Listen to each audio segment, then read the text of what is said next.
Matt Barrows joins us via The Athletic, which I saw in an email today. $19.99. They got a special going on right now. $20. Get you a subscription for a full year. I mean, my goodness, that's cheap. You're getting your money's worth and then some. He was flying yesterday. I hope his arms aren't too tired. Matt Barrows joins us. Good morning, Matt. I had to pay $20 for my Wi-Fi fee for my Delta flight from Atlanta to SFO. So, that just shows you how much $20 is these days. I'm telling you, I got the 2 subscriptions, and they, Sam Amick keeps promising me like an athletic hat or something. It's not happening. Are there any athletic, here we go, watch this transition. Matt, are there any athletic bandages or perhaps some form of healing products that can help this 49er team? That's so funny. During the game yesterday or on Sunday in that dome, at one point they did a giveaway where they send off, I don't know what the giveaway was, but it was sent off out of the rafters in these tiny parachutes. You see those, that happen in NBA games sometimes. And I made the hilarious joke, I wonder if those are bandages being sent to the 49ers in an emergency, like a MASH unit or something. But yeah, I mean, it's again, and it's so tedious to talk about because I'm doing a mailbag, for example, right now, and 85% of the questions are, why is this team more injured than everyone else? And I don't know what the answer is, and you know what? The 49ers don't know what the answer is, but it's inescapable at this point. They're by far the most injured team this year. They're by far the most injured team over the last decade. It's all documented. It's all there. We just can't figure out why that is. And Matt, on that end, I mean, there are a couple season-ending injuries, but some of these aren't. Do they have help coming, or a few more bodies coming back for this week? Yeah, I guess that's the sort of the silver lining, whereas in 2020, some of those injuries to Nick Bosa, to Solomon Thomas, a few others were season enders. These injuries are bad because the Trent Williamses of the world are out for several weeks, but they're coming back. He's one who could come back. I think Bosa could come back. I think the bye week, which is coming up in 3 weeks, so they play the Chiefs, the Rams, and then they have the bye. I think the bye week might be the week that Eric Armstead is back, Elijah Mitchell is back, a few others, but those are key players. I mean, Elijah Mitchell, I think we sort of undervalue what he brings to this team, both tough running and the ability to really kind of break off some big long runs, really threaten the back end of a defense. So that's going to be helpful, and you can sort of see. You have to be optimistic, but if the 49ers get to 4-4 at the bye, well, at that point last year they were 3-5. So 4-4 would be a little bit better for their annual sort of congealing when the team starts to come together and makes a push for the playoffs. Matt Barrows of The Athletic joining us. And listen, this is such a dumb, irresponsible question. Go ahead, Dave. Yeah, ask it anyway. I will. You've covered this team longer than anyone, and I don't know if there's a common thread, but I don't ever remember being like, wow, this Niner team sure is healthy. But granted, you don't notice when they're healthy, only when they're unhealthy. Is there a common thread? I understand Trent Baalke, never met an ACL in the draft he didn't love, but other than that, is it a turf thing? Could it be a training staff thing? Or do you think it's just an unlucky coincidence that Niners seem to always be injured every year? Well, I think it's a confluence of lots of different things. I mean, they obviously had drafted a guy in Javon Kinlaw who had a knee injury. Yeah. And that knee injury has raised its head a few times. They drafted a guy in the first round, Mike McGlinchey, who had knee issues. He was getting the platelet-rich injections in his knee, as early as his rookie season.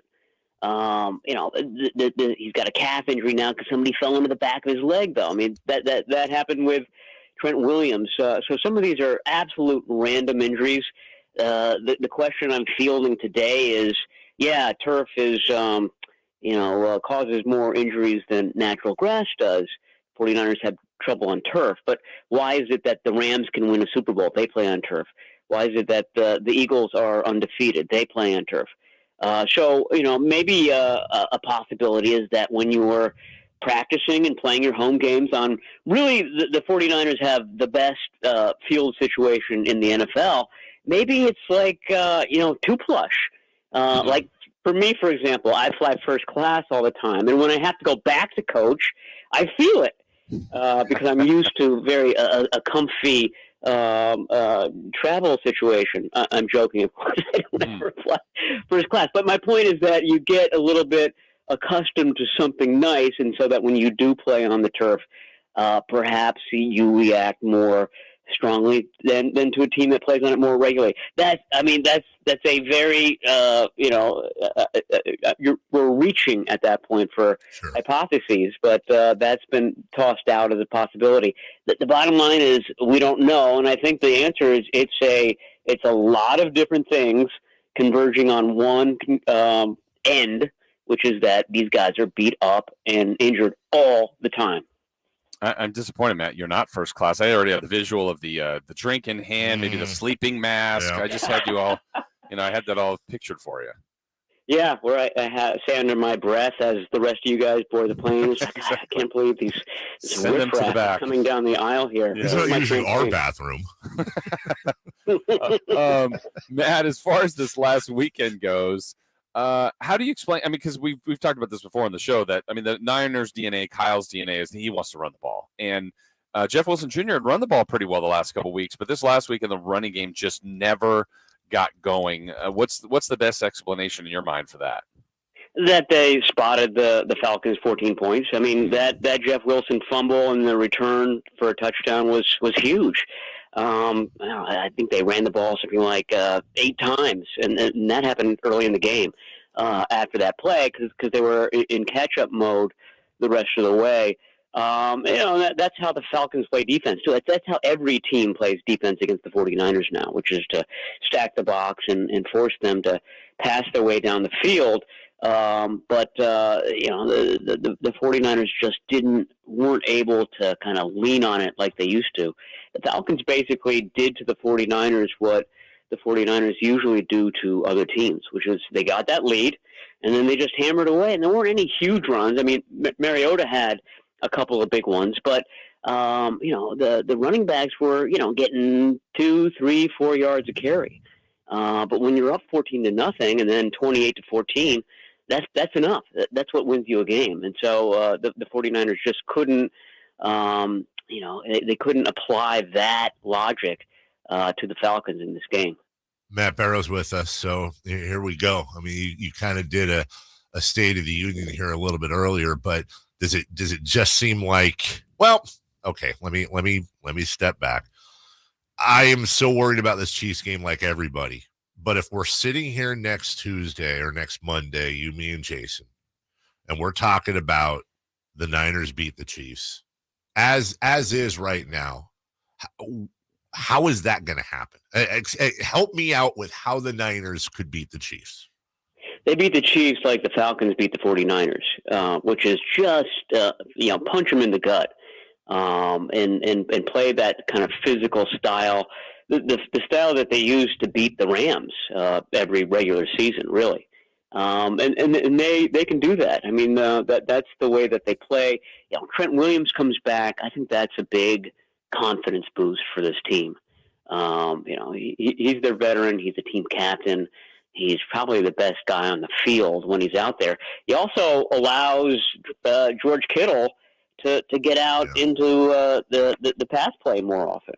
And maybe that's just 2 or 3 times a game, but boy, 2 or 3 times a game, can be a big deal if it's a key play. So I think that it's absolutely possible. I mean, I don't think the 49ers are going to be favored in this game at all. I think the real issue with this game is going to be on defense and what they're going to do at cornerback if Charvarius Ward can't play with that groin injury that he suffered.